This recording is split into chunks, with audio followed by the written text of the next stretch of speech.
And if you could please take your shoes off there. You double knotted them. Thank you, Dad. You want me to help you there? So Jesus, he would have been given a special rabbinic robe. And this is just something that teachers would have worn, but he would have had this full-length, single-piece, carefully woven robe. We find in other passages, it would have been given to him, handcrafted by those who followed him, that followed him as their rabbi, their teacher.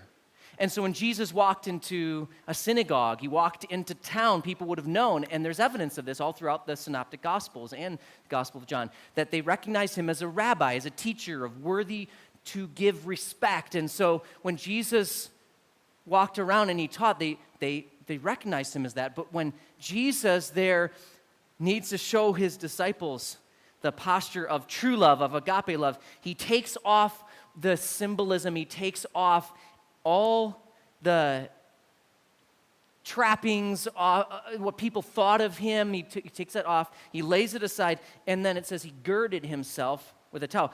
He took off his outer, he would have been down to his loincloth, actually, by the way, as a household servant, the lowest of the low.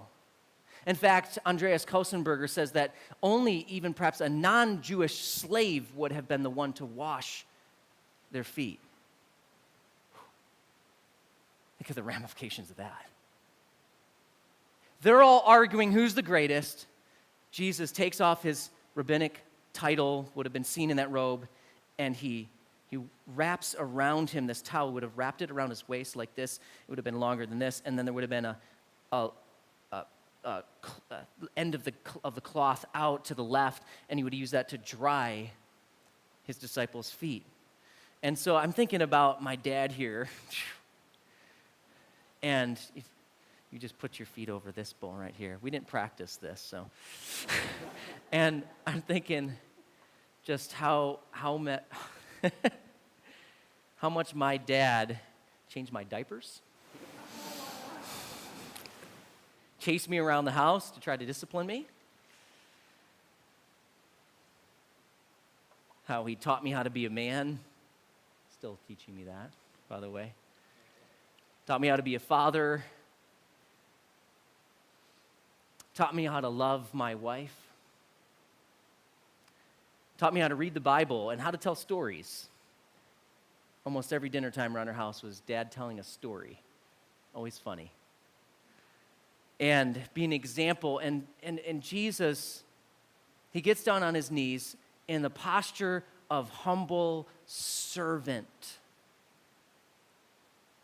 And he demonstrates for them something that back then, of course, the feet would have been a lot dirtier than my dad's clean feet. He probably purposely showered before this, too.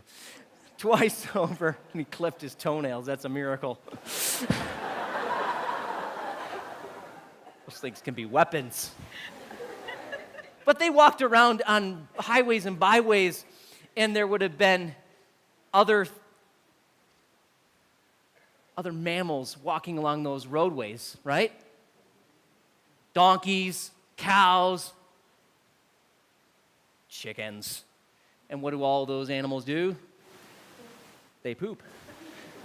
And then that dries on the roadways. And they didn't wear shoes. They didn't wear Timberland. They wore sandals, open sandals, no socks. And so you sit down to dinner. And I remember when I was landscaping and my mother would tell me to take off my shoes, by the side door, and then I'd take them off, and then, whoa, oh my word, that smells, Can you imagine the smell, though, of these 12 guys sitting around a table, walking around and sweating into their sandals with all of that dirt just hanging on there. And Jesus gets down, his nose even close, and he doesn't care because he's showing them what humble servanthood, agape love really looks like. And this is just, in one sense, doing this for my dad it's an honor because I look to him as a mentor, as an elder, as an example, as a model, right? Jesus is their teacher. Jesus is their rabbi. And so then Peter, he goes, wait a minute. You, in the Greek, it's this emphatic syntax. He says, You, my feet? No way. You're not touching my feet. No. Now, Peter or Andrew or James or John, they would have readily washed Jesus' feet. If he had just asked, they would have washed his feet. But for him to wash their feet upends the whole system, and it still does today. Then Jesus tells them, you're to serve each other. That certainly is out of their radar as well. To wash my dad's feet here is an honor to do that because I look up to him. So it's more like, maybe one of the disciples washing Jesus' feet, even though my dad isn't Jesus. He's a pretty good example. Would you just thank my dad for being a guinea pig up here? Love you, Dad. And so let's look back at the text here. Jesus shows his disciples, and shows us the posture of his love. So it says in verse 5, then he poured water into the basin and began to wash the disciples' feet and to wipe them with the towel with which he was girded.